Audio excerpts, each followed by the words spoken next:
Welcome to another episode of the Tom Schimmer Podcast. Happy Monday, everyone. Hope everyone had a great weekend. Thanks for listening in again this week, and as always, a big welcome to any new listeners joining in for the first time. This is, of course, episode 46, and so as we approach episode 50, I'm thinking about something we can do to celebrate the 50th episode and maybe how we can expand the listening audience. So I'm kind of thinking of some sort of fun contest or, something like that. So stay tuned for that. I've got the entire production team working round the clock on some ideas. To be clear, I am the entire production team, so it's just me, okay? But I'll have more details next week, but stay tuned for that. Your listening and following the podcast, of course, is always appreciated. And if you enjoy the podcast, please feel free to spread the word on social media or with your friends and colleagues. I would really appreciate that. Today, my guest is Dr. Tina Boogren. Tina and I explore the important topic of self-care for educators. Tina is incredibly passionate, and her expertise and wisdom is going to be obvious to you as you listen. In Assessment Corner this week, I want to talk briefly about a question that came up several times this past week in some of the trainings I was conducting, and that was the question, Tom, should we intentionally use a variety of assessment methods? So, that's today's plan. Let's get to it.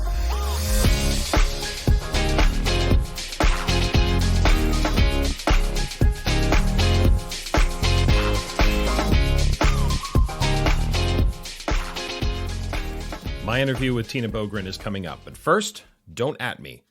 But I'm going to open this week with a personal story about regret. How I came to know that prolonged negative thinking is incredibly effective in all the wrong ways, and how sometimes the worst moments in our lives can actually be fuel for us for long-term success. Now, I was an athlete growing up, and a pretty decent athlete at that. Longtime listeners will recall during my segment on Father Phil, my high school basketball coach last spring, my description of some of my exploits as an athlete. Growing up, especially as I hit my teen years, I had a singular focus to earn a college scholarship and become a professional athlete. And that all started in November of 1980.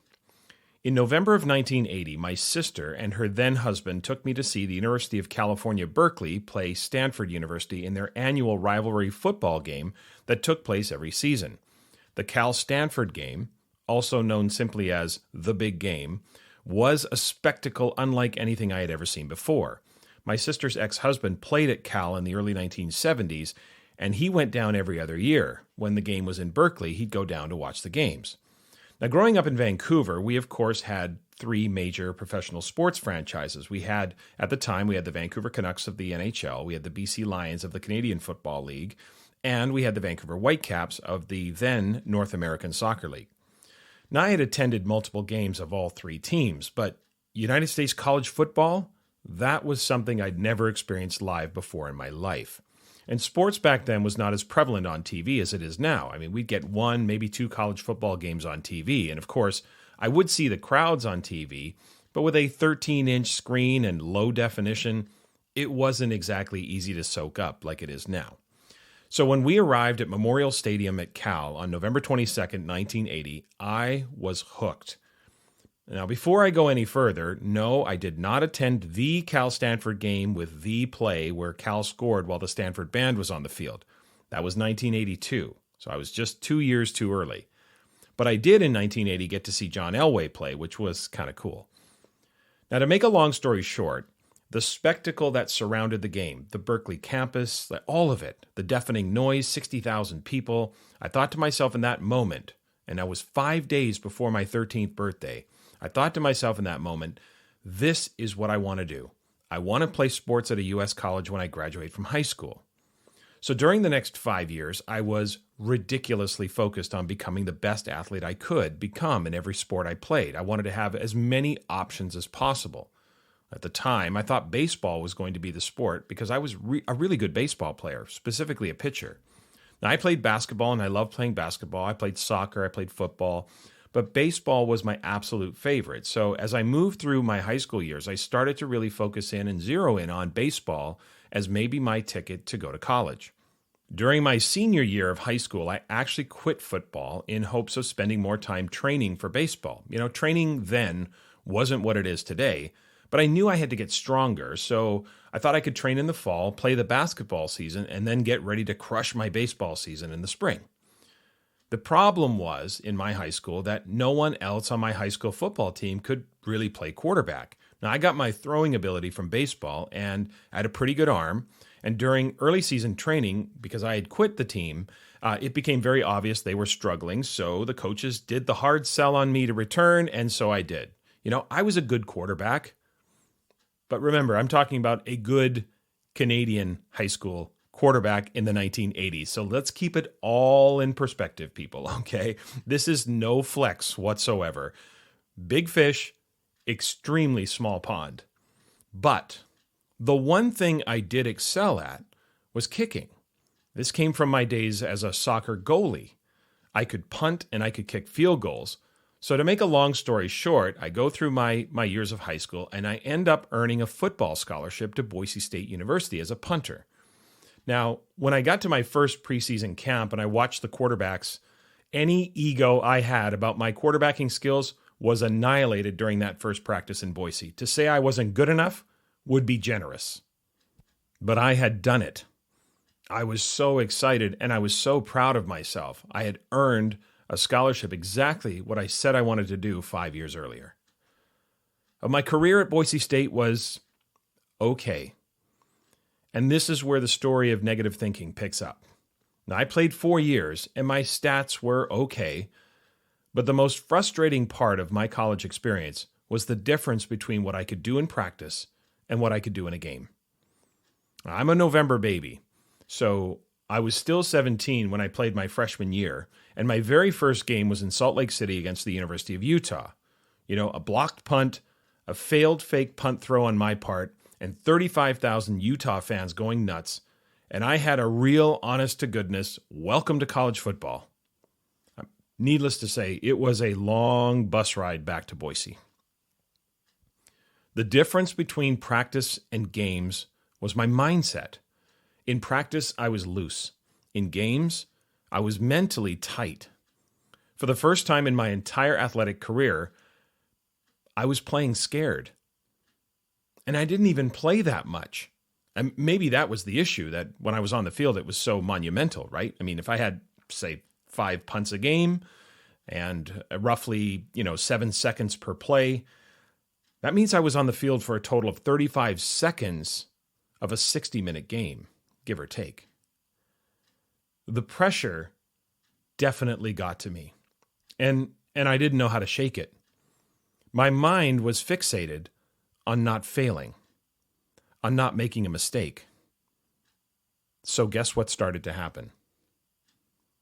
Now, it's not as if I was awful all the time, but I was definitely not fulfilling my potential, and I was just really, really inconsistent.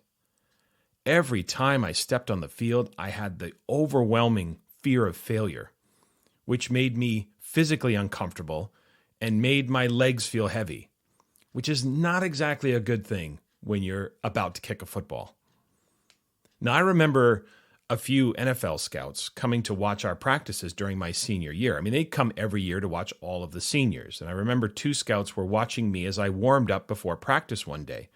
And while I was on a quick break during my warm-up, they both said to me, basically, "You have NFL talent, no doubt, but you need to start doing it consistently in the games." I was both ecstatic and devastated. Ecstatic because somebody just told me, two people had just told me that I had the potential to be an NFL player. But I was devastated because I didn't really know what to do to fix that. I almost would have rather been told I wasn't good enough, to be told I was, but that I was underperforming in the games, which I knew better than anyone. That was a gut punch. Now, miraculously, following my senior year, I was drafted into the Canadian Football League by the Ottawa Rough Riders, and I played during the 1989 season. But my fragile mind followed me to the CFL, and I was the same inconsistent player I'd been in college. I was 21 in 1989, that season, and everything was coming to a head. The pressure was mounting, and all I could think about was minimizing the damage. Again, not exactly the mindset you need for peak performance. I know I'm going to mess it up, I would think. I just hope I don't mess it up too bad. So here I was, having achieved everything I'd ever wanted to achieve, and I was coming up so small in the moment. As an athlete, it was torture because I had no idea how to get myself out of it. And I know maturity, or immaturity to be exact, was a big factor too. But the biggest factor in all of it is I had spent the last 5 years in prolonged negative thinking, college and then my 1 year in the Canadian Football League. It all came to a head in August of 1989 when I'd had a particularly poor game.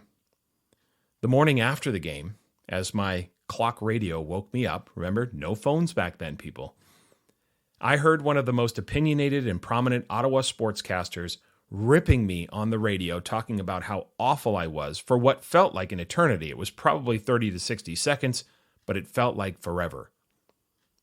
Not more than a minute, 5 minutes after I woke up, I'm listening to myself being ripped on the radio. I was embarrassed. I was humiliated. And I honestly couldn't wait for the season to be over. I finished the season. I went back to school in Boise because I'd taken the semester off to play football. And I returned to training camp in 1990.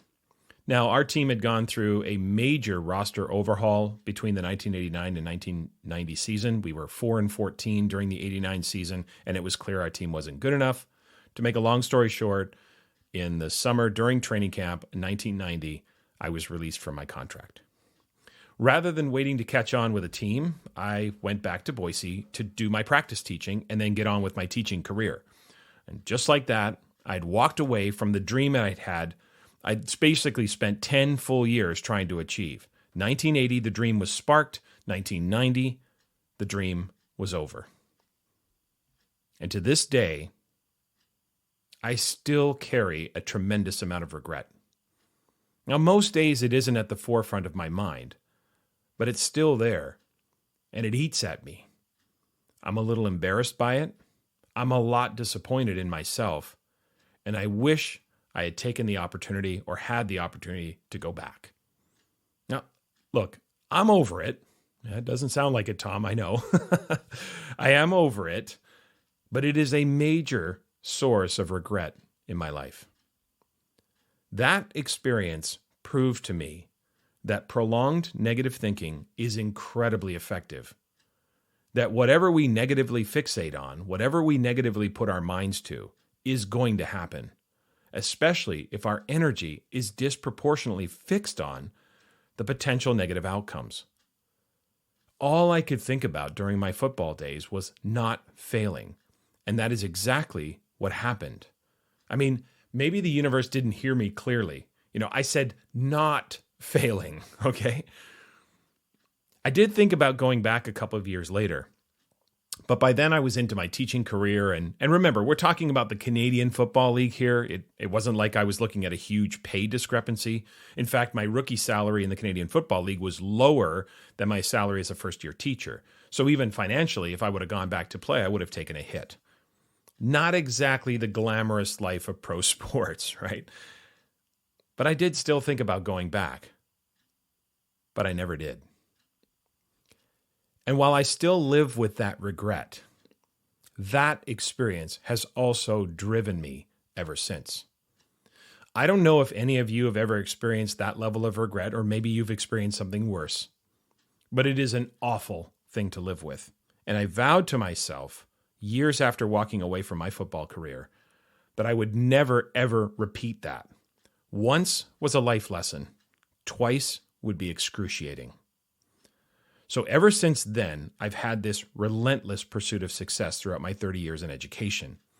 When I contemplated resigning from my central office position during the 2010-2011 school year to pursue a full-time career as a speaker, author, and a consultant, the fear of failure and the fear of regret were at odds. And honestly, it wasn't a fair fight.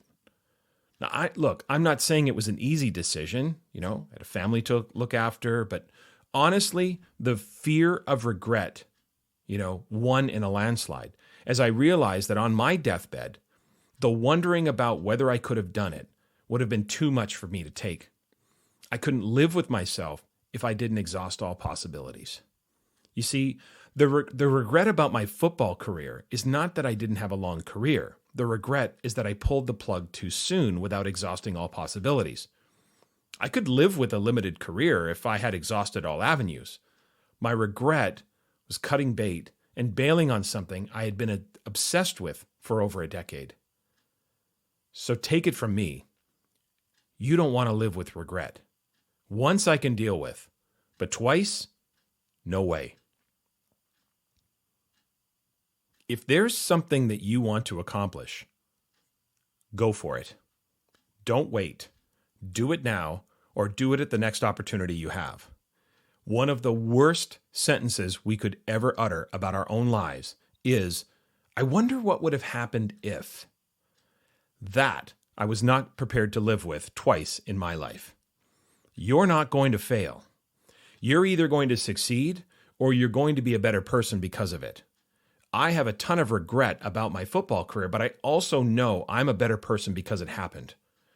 I could have, I suppose, gotten better through other circumstances, but we're only ever living one life at a time. The fear of regret to this day still consumes me.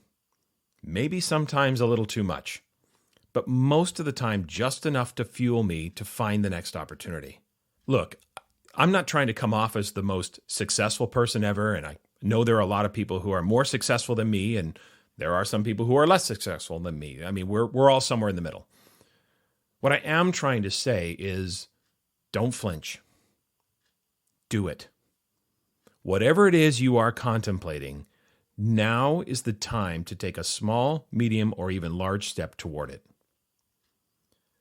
Whenever the what if I fail question comes to your mind, and it will, make sure you add a second question. What if I never try? The fear of taking that step should at least be paired with the fear of not doing it.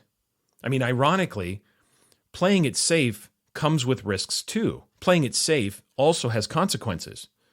But unlike an exhaustive failure that you will learn to live with, the regret of not trying will eat at you and leave an empty space that at some point will never be able to be filled. Take it from me. The people who criticize your risk-taking are also the ones that secretly wish they had the stones to do what you're doing. So go for it. I'm not saying be reckless, but I am saying now is the time to act on that thing that has been lingering in the back of your mind for a while now. You know what I'm talking about. Maybe no one but you knows. Maybe your friends don't know because you're too embarrassed to tell them. Maybe your colleagues don't know because you're worried about professional jealousy. Maybe even your family doesn't know. But you know. And the fact that you know means you have to act. Will people doubt you? Of course they will, but who cares? I've come to a place in my life where I realize that living a full life is not about how many successes you've had. It's about how many regrets you've eliminated through the breadth of experiences that you're able to create for yourself. You know what to do. You know what you want to do. You know what you need to do. The time is now. This podcast is a proud member of the Teach Better Podcast Network. Better today, better tomorrow, and the podcast to get you there. You can find out more at teachbetter.com/podcasts. Now let's get back to the episode. Joining me today for the interview is Dr. Tina Boogren. Tina is a fierce advocate for educators, particularly for their well-being. She is an author of numerous books centered around her passion areas of quality instruction, coaching, mentoring, and wellness. Tina is also a co-director of Solution Tree's Wellness Solutions for Educators and is also the host of the weekly podcast, Self-Care for Educators with Dr. Tina Boogren. And that is exactly why I've invited Tina here today. So Tina, welcome to the podcast. Thank you. I am so grateful to be here. Thank you. Yeah, glad to have you here. Certainly great to meet you. You and I run in the same circles, but we have not met one another before. And I always look forward to having you on the podcast and excited for our conversation because obviously, teacher wellness and self-care is an important topic, and one that certainly acutely has become even more important. So as we know, the intensity of the pandemic and the relentless stress that educators have been under has brought self-care for educators to the forefront, right? It's Yeah. always been there, but Yeah. it's something now that it's been really important. Yeah. But so many educators, Tina, feel immediately guilty when they Yes. focus on themselves and not their students. So what do you do, or what do you say to educators to get them out of that mindset, that idea that they feel guilty about focusing on themselves? Right. I know. The minute you said it, my heart was like, I know. It's there a couple really interesting things along those lines. So last year there was research, 2020 research that came out and said that the two most stressful occupations are nurses and teachers. And it makes perfect sense. We're the caregivers, right? And we signed up for this profession in order to do that, to take care of everyone else. And so we get to a place where we're kind of the last person on the to-do list. And so really for me, really the core of self-care is shifting that exact mindset of recognizing that by caring for ourselves, we are actually caring for our students. And that's a hard shift, I know. Oh, there's a feeling of, yeah, I'll take care of myself once I've checked in and made sure that everyone else is okay. Not just my students, but my family, like my colleagues, all of it. And the true idea of self care is the notion that, and I know it's become trite now, but it's so perfect. The airline announcement of securing your own oxygen mask before you assist others is the absolute truth. My core value and the hill that I die on is the belief that if we care, if we take exquisite care of the adults in the building, meaning that adults are given permission to take care of themselves, then we will in turn take exquisite care of our students, that they go together. One does not mean that we are neglecting the other. So that shift of mindset, it's a hard one, but I think finally we're starting to see we just cannot continue at the pace that we have and expect it to be okay. It feels a little bit like a short-term, long-term case where, we Yeah. might think in the short term if we focus on our students, but long term, we're going to pay a price for that versus the idea if in the short term we look after ourselves, we will be better for our students in long term. Is that the Yeah. right way to look at that? Yeah.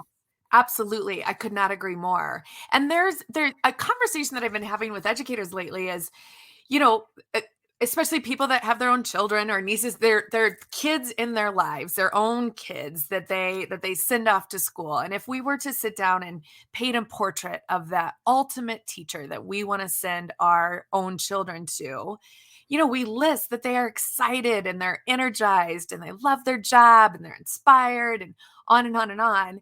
And then if we think about, okay, let's compare how are we feeling right now? And we are totally depleted and worn out and exhausted. Like what we want for our own children, we're not allowing ourselves to give to students, like that piece of Mhm. it. So absolutely recognizing that in order to take care of our students, that taking care of ourselves, it is. I love that. I hadn't thought about it in the term of like short term, long term, but that makes perfect sense to me. Yes. Yeah, it feels like we're going to burn out. We're not going to be there for our Yeah. students, and long term, that's really what it is. Because we know that being an educator, teacher, administrator, district level is a demanding job, and it comes with a lot of stress and pressure.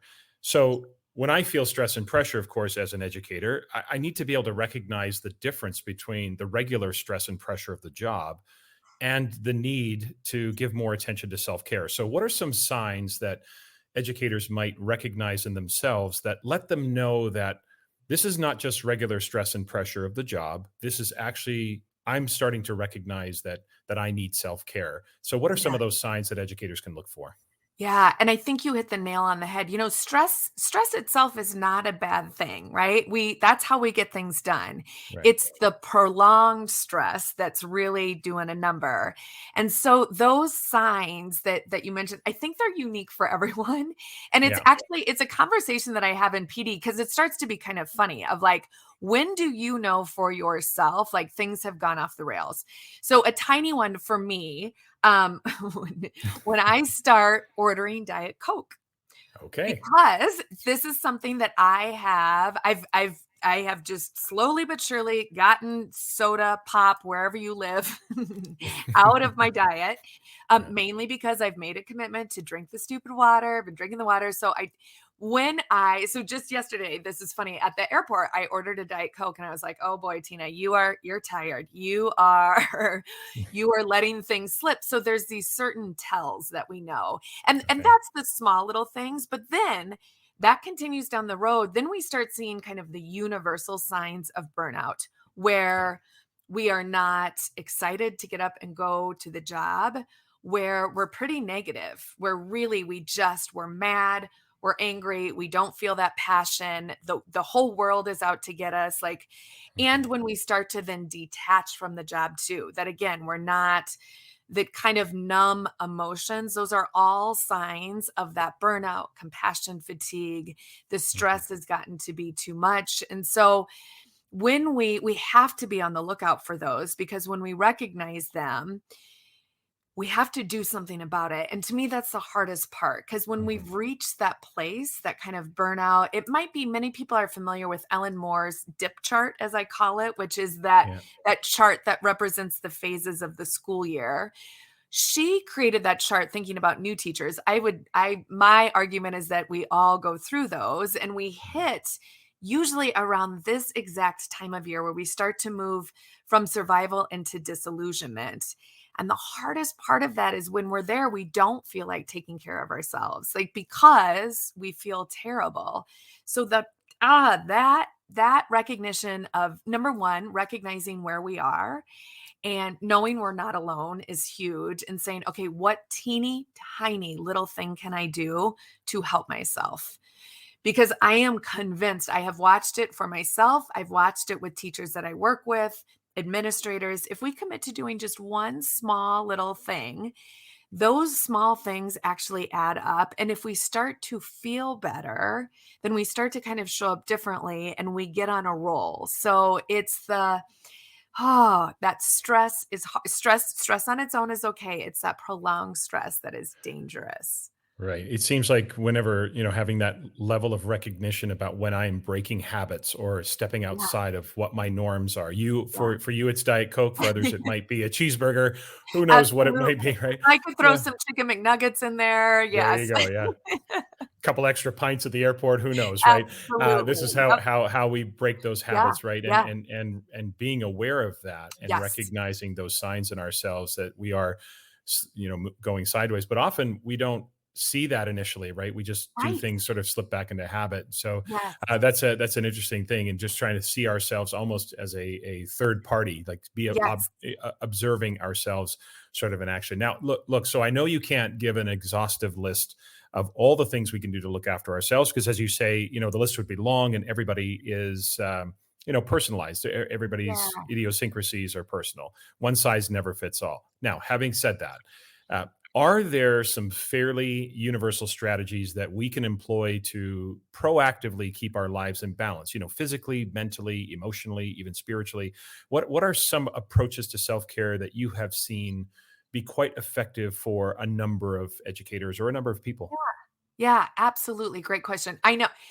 I wish I could be like, yes, here are the 5 things. And if we just do these, and what I have learned, I'm a research nerd about this, having studied this for years now, the most frustrating part is there are no universal strategies. I mean, there are, Right. I'll talk about them, but Yeah. it's the idea that really different strategies work for different people, which we all know that feeling. It's so frustrating. Someone, a partner, a best friend will try something, do something, and it works for them. And we are like, yes, I'm going to do that. And it doesn't work for us. And then we think there's something wrong with us. And it's not. We're all just wired so differently. Some of us are morning people. Some of us are night owls. There's just so many factors. What the approach that I always say, what's universal is starting with our most basic level needs. You can think of this as the core level of Maslow's hierarchy, which is our physiological needs.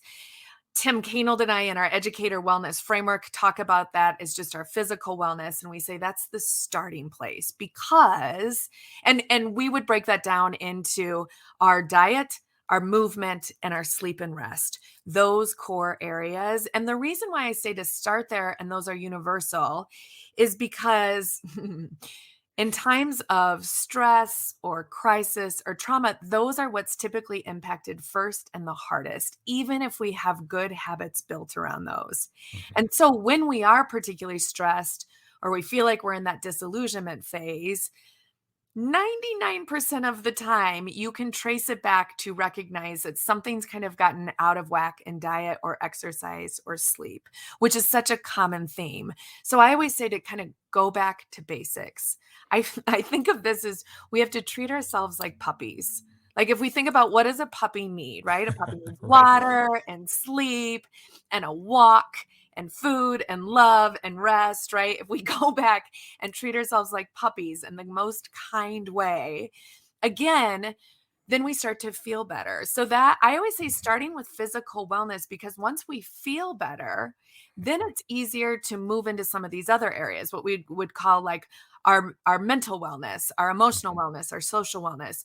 But those are really hard to tackle if we're just exhausted, if we are just consuming only Diet Coke and chicken McNuggets, right? So Right. Right. those pieces, once we get those really solid, then it's easier to start delving into the other areas as well.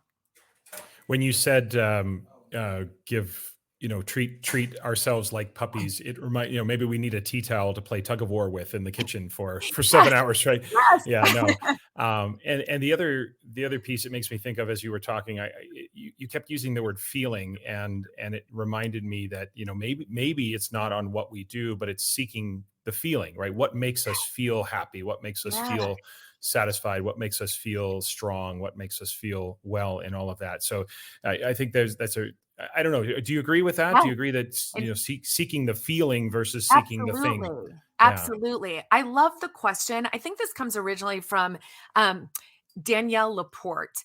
It's just a simple idea of how do I want to feel today rather than what do I want to get done today. Right. And Right. that shift, I love that. How do I want to feel today Yeah. can really, really make that change.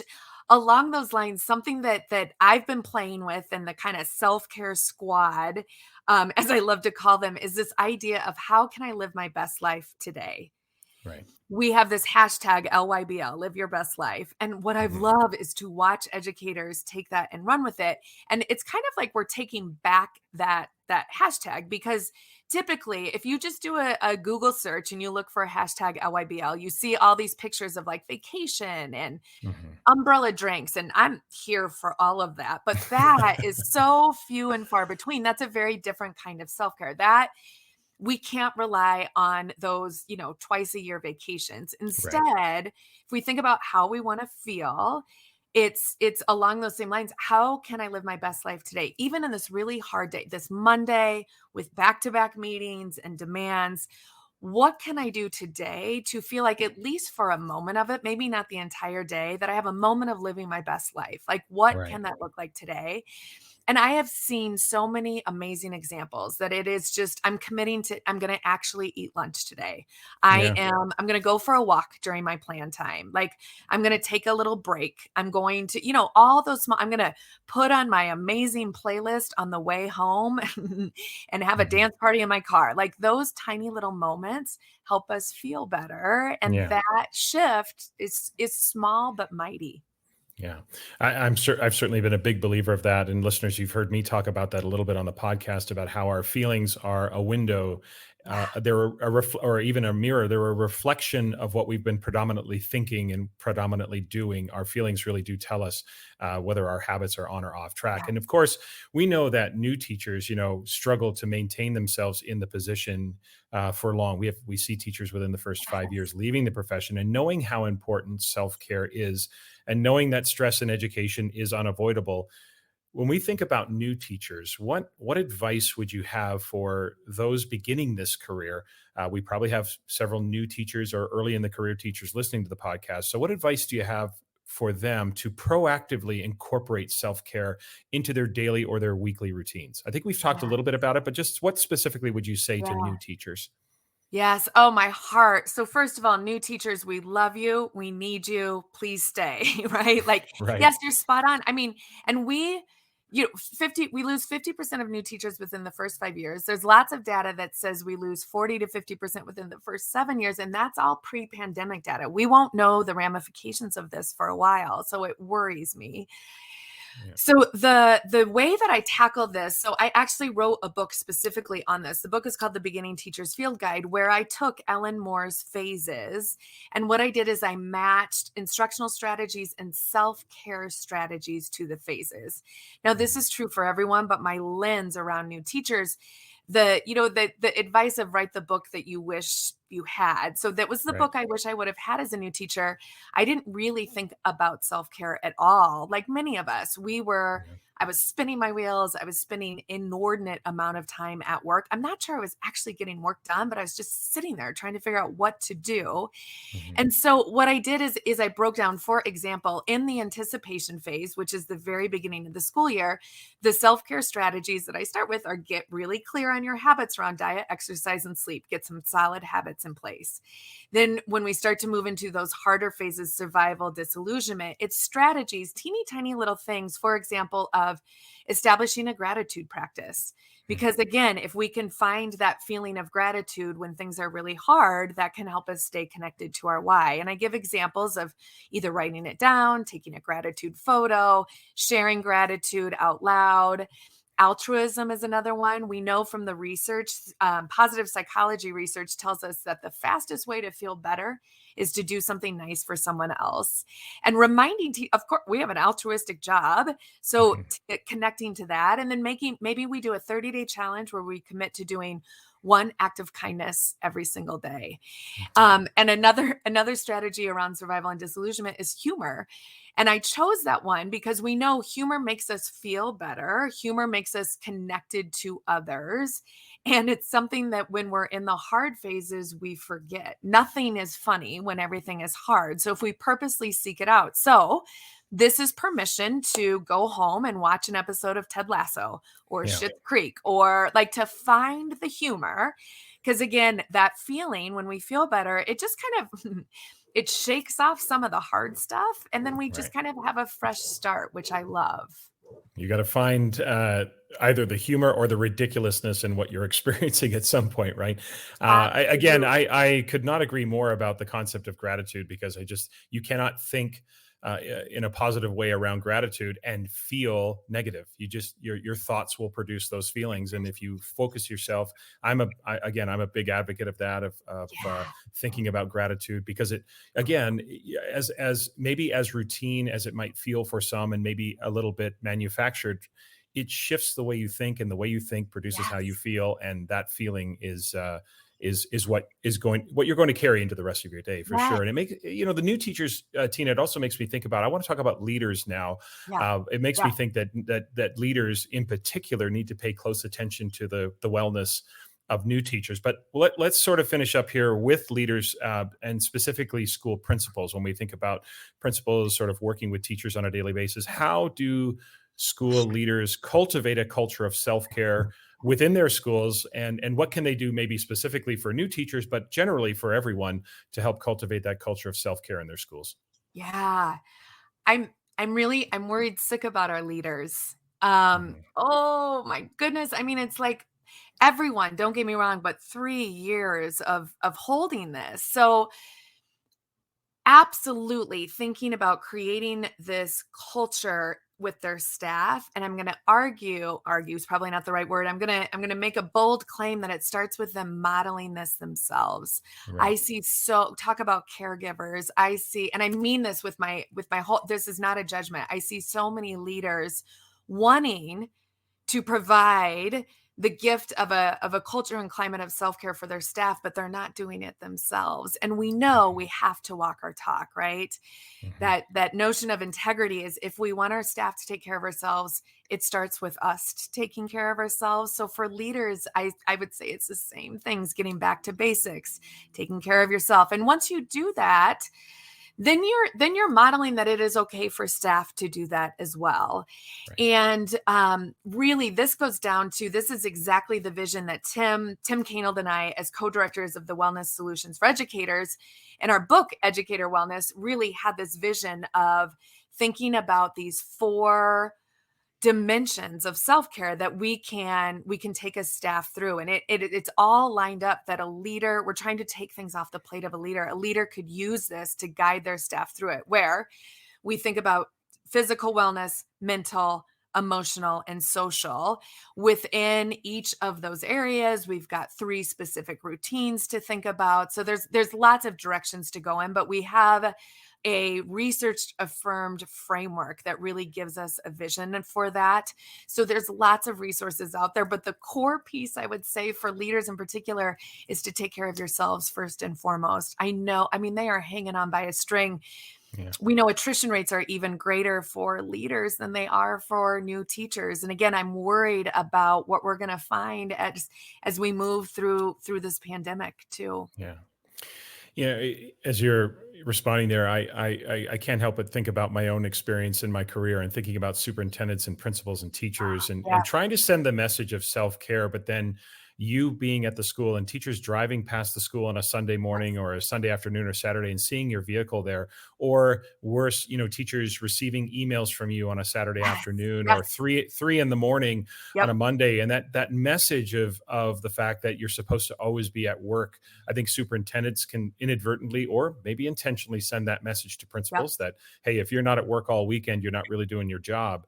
And principals can send that same message to teachers to say, I'm at the school 7 days a week, working. And I just never bought into that. I never was impressed by that. I actually thought, Tina, that if you had to spend all weekend at the school, you were wildly inefficient with your minutes during the week. I just thought, like, what are you doing? So how is it just a matter of just saying, stop sending 3 a.m. emails, or is there other things that we can do to try to stop this kind of frenzy around the relentlessness of the job? What are yeah. Well, and I think it's such an interesting, I've been having this conversation with people lately. I think it's part of the nature of education too, is this kind of martyrness of their, I give this funny example, but it's kind of true. Like, teachers will be talking and one teacher will say, I was at work till 5 o'clock last night. And teacher B says, well, I was at work till 7.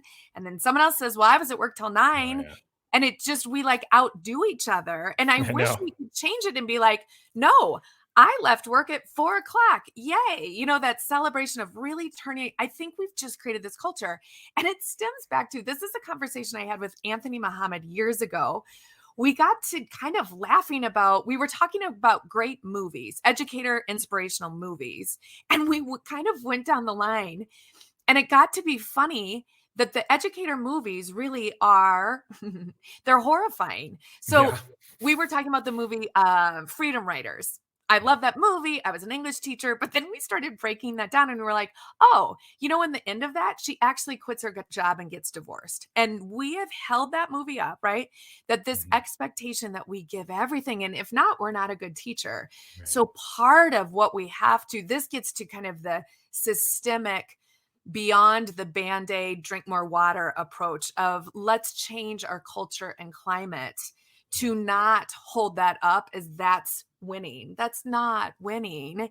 And figuring out, again, what works for each of us. So something that I talk about in workshops, again, the hard part is there's no universal way, but figuring out what works for you, doing some action research, and then holding true to that. So some people, when I was in the classroom, I stayed on Wednesdays. Wednesdays was my late day, and I just, I got everything done, but I walked away the other days, which was hard because there's that look. We give each other the look. Oh, must be nice to leave at 3 o'clock, right? So to stop that and to know everyone's on their own rhythm and pattern.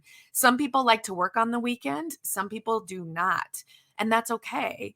Yeah. I think if we have to be careful, we're not doing the 24/7, but being really transparent. For example, my email, I don't know if you caught it, the underneath my email, the signature, I say my work hours may not be your work hours. So please don't feel obligated to respond to this outside of work hours, because you and I, we have weird work hours because because of our lives, right? And so Yeah. I try to be really careful about when I send emails. And part of it is helping. I've had workshops with leaders where we just learn how to schedule emails. So maybe you feel better sending the email on Saturday, but we talk about how teachers receive that. So every email program has a way where you can delay sending it. Send it on Monday, right? Yeah. Yeah.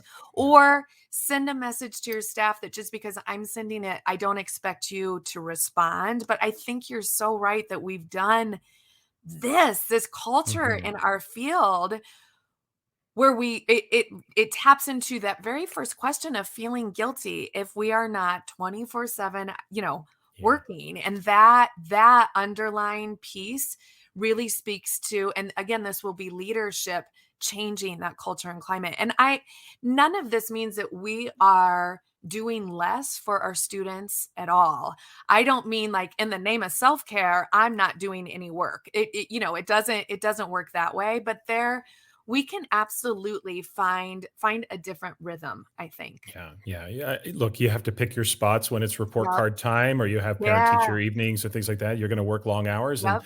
that's the way it is. But I think you're absolutely right about this, I don't know what it is this martyrdom / Yeah. competition that folks have about how late they stayed or Yeah. how many hours, or the students they have to teach versus, Yeah. and that phrase that you used earlier, I have to tell you, is probably one of my top 3 pet peeves. When people say must be nice, the Oh, my whole dismissiveness. skin crawls. I Oh, know. mine too. I Yep. can't stand that. I think, yeah, it is nice. It is Yeah. nice that I'm leaving because you know what?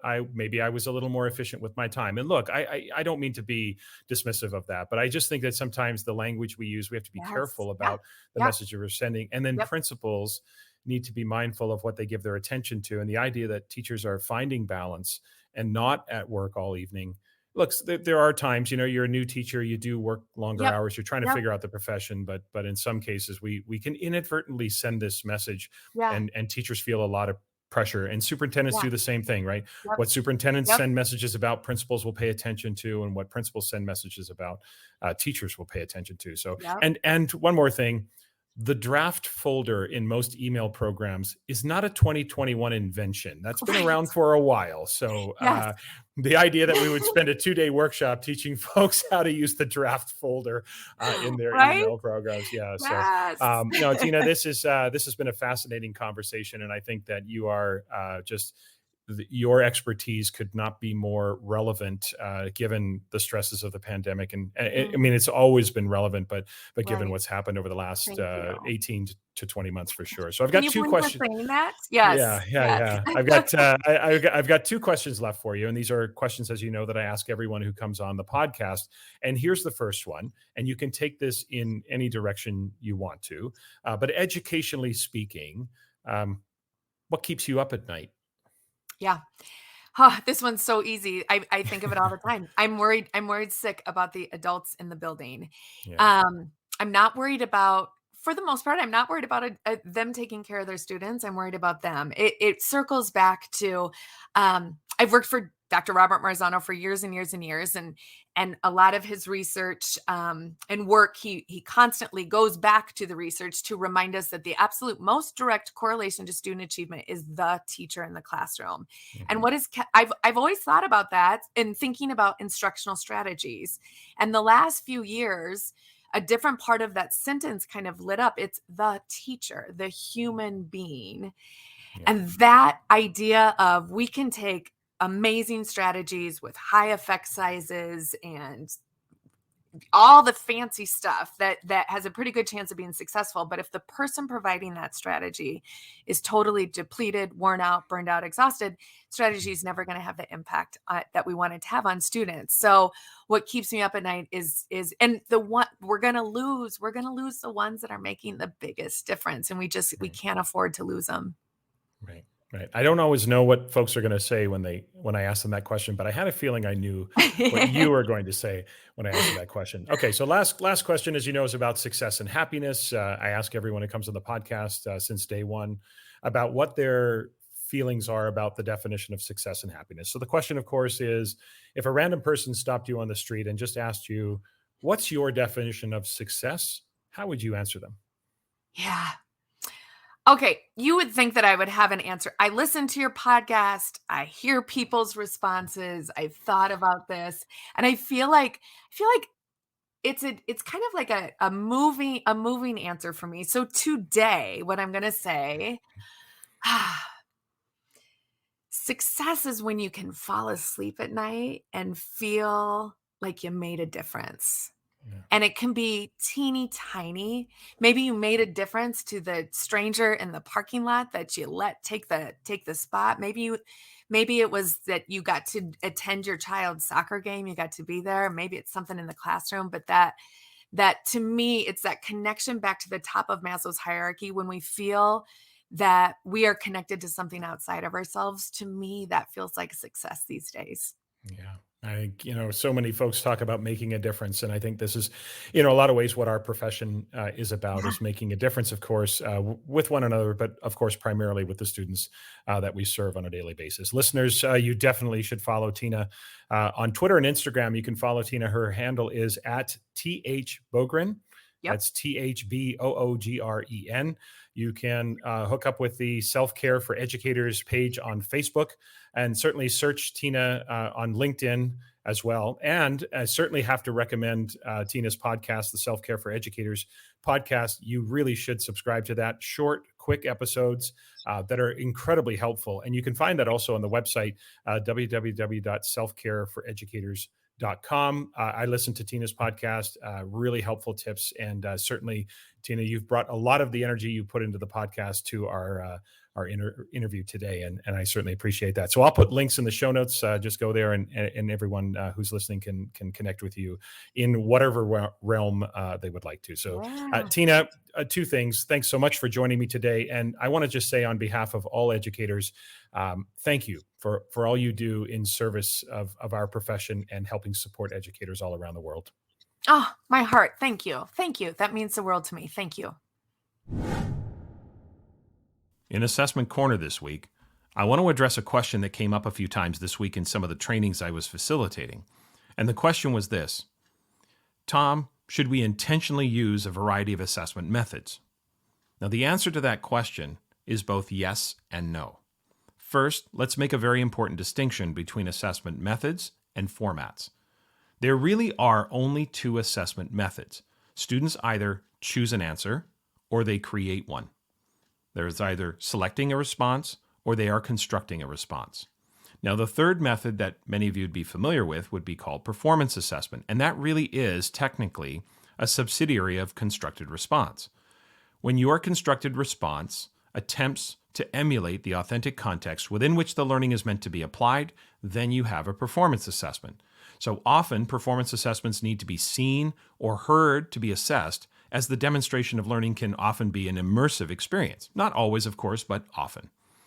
So now, once we're inside the method, selected response could have a number of different formats, right? So it could be multiple choice, could be matching, could be true, false, and each of those could be in a more traditional format, right, on paper, or in other ways, right? Could be, because a four corners activity, for example, is a version of multiple choice. Now, constructed response is the method. What's the format? Well, the format in constructed response can be everything from fill in the blank. As long as you haven't provided a word list, then it would be selected response. But it's fill in the blank, all the way to a project or a research paper or a scientific analysis or a debate or a presentation of inquiry findings and so on. That's all constructed response. And again, if any of those are purposefully designed to replicate or immerse students in an authentic experience that mirrors what someone in that field or discipline would do, then you have a performance assessment. So here's why the answer is both yes and no. We don't vary assessment methods for the purpose of varying assessment methods, because assessment methods aren't interchangeable, remember. Your standards or your learning goals dictate the method, as it's directly connected to the cognitive complexity and the depth of thinking required by the standards. So when you see verbs, for example, in your standards that are like describe or create or analyze or critique or apply, those are, of course, more conducive to constructed response.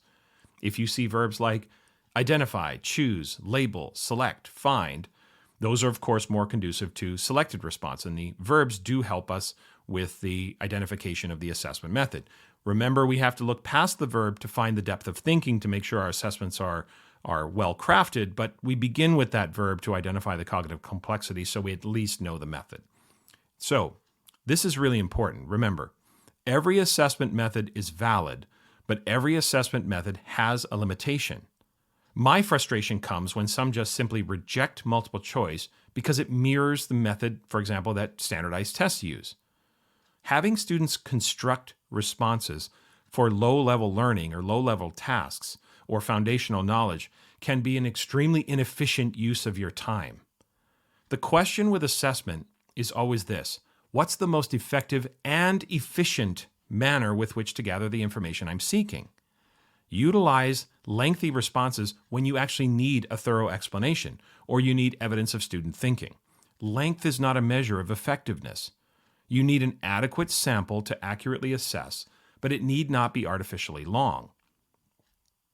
Now, once inside the appropriate assessment method, then you have the freedom to choose the format, and choose you should. Not only is there a variety of formats within each method, variety should be encouraged for a couple of reasons. First, some formats may be a disadvantage to some students. If a student struggles with written output, either because of a challenge with processing between thought and keyboard or paper, or they struggle with written output simply because of fatigue, that will disadvantage some students if we're always going to that extended written response or typed response. Now, second, the variety of assessment formats completes the picture and shows a true understanding of where the learner is, because some formats are also advantageous to some students, and so a variety of demonstration forces a true picture of depth and breadth of where that student is in their learning. So using a variety of assessment formats doesn't always mean a singular rotation of formats whereby this time all of the students perform through written or typed output, and then next time all of the students will do a presentation. If a teacher is utilizing constructed response, there is no reason that students on a single demonstration couldn't use a variety of formats. Unless the standard or the learning goal dictates the assessment format, for example, writing standards do that, then there is complete freedom to choose the format once the appropriate method has been determined. We can, and probably should, eventually have the students actively involved in the choice of how they want to present their learning. How do you want to show me what you know? How do you want to show me what you understand? How do you want to show me what you can do? Those are the questions we want to start asking our students. So as they answer you, you'll be able to guide them to a more appropriate method and format, right? So that the learning they present is an accurate portrayal of proficiency, but they had real authentic agency in choosing how they're going to show you what they know. This goes a long way to creating more opportunities in your class for inclusion, for equity, and of course to develop student agency. Even when the method or the format is prescribed, right, as in the writing standards, we still have the opportunity to vary the type or style of writing. Again, where it's authentically possible.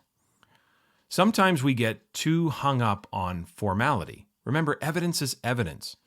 Assessment need not be this epic event. And then we're so hung up on being formal. Listeners, you'll recall, for those of you who listened last April in my conversation with my friend Leanne Young, we talked about assessment in the UDL context, and she reminded us that formality is not akin to validity, that making a valid interpretation of the evidence does not depend on how formal the gathering of the evidence was in the first place. This also has an impact on summative judgments because your grades are only as accurate as the assessments they're based on. So we have to choose the right method, because when what and how are aligned, when how I assess is the right fit for what I'm looking for, then we increase the likelihood that the assessment evidence provides an accurate view of achievement. So again, the answer to the question, should we vary our assessments, is both yes and no. It's emphatically no when it comes to selecting the method, but then it's a capital yes to the variation of formats both collectively within your class, but also within one demonstration of learning. Remember, regardless of the variety of assessment formats employed, you will only need to establish a single set of criteria because the variation in formats all leads to the same learning. And I've talked many times on this podcast about the importance and effectiveness of task-neutral but learning-rich rubrics or criteria, because what the students do is simply a means to an end. Learning is the end, and that's what we should be assessing, right? So we ask ourselves these three questions. What is the learning? That's when we identify what the standards are, what the learning goal is. The second question would be, what does quality look like? That's where you build your criteria. You build your criteria from the standards. And the criteria should describe quality, not prescribe output. So you're not telling them what to do. What you're saying is, these are the different gradations of quality. And then the third question is, what can they do to reveal that learning, right? That can and should vary. So what is the learning? What does quality look like? Now, what am I going to make the students do to reveal that level of understanding? So that's the order with which we think about this. So actively seek as wide a variation in assessments as possible where it's applicable. And it's usually applicable most times. It will either be with the format itself, either if you're talking, for example, constructed response, you can have variations written or oral responses, or even within the format, right? So if it's writing, we have a chance to vary the style of writing, or they could do different styles of writing. And again, this has to be manageable for you. I'm not suggesting that you overwhelm yourself with this, but, so think about that cliche. Think big, start small. This is where we can start to incorporate some of these practices into our classroom. The variation in assessment formats goes a long way to removing assessment format itself as a negative influence on how accurate our interpretation of the evidence is. That's it for this week. Remember to follow the podcast on Twitter for updates. That handle is @TomSchimmerPod. You can follow me as well on Twitter. That's @TomSchimmer. Shimmer Education on Facebook, @TomSchimmerPodcast on Instagram, and Tom Schimmer Podcast on YouTube. Also, please email your questions for Assessment Corner or any suggestions you have, tomschimmerpod@gmail.com. Next week, my guest will be Pav Wander. Pav is a grade 7-8 teacher from the Greater Toronto area, and she's also the co-host of the Staff Room podcast. And our focus will be on a number of different topics, but primarily we're going to focus on teacher voice, because I know that's something Pav has been acutely paying attention to. Please subscribe, rate, and review the podcast, especially on Apple Podcast. Even just a 5-star review there goes a long way into helping grow the listening audience. And if you like the podcast, please feel free to spread the word about the podcast to your friends and colleagues or on social media. I would really appreciate that. Have a great week, everyone.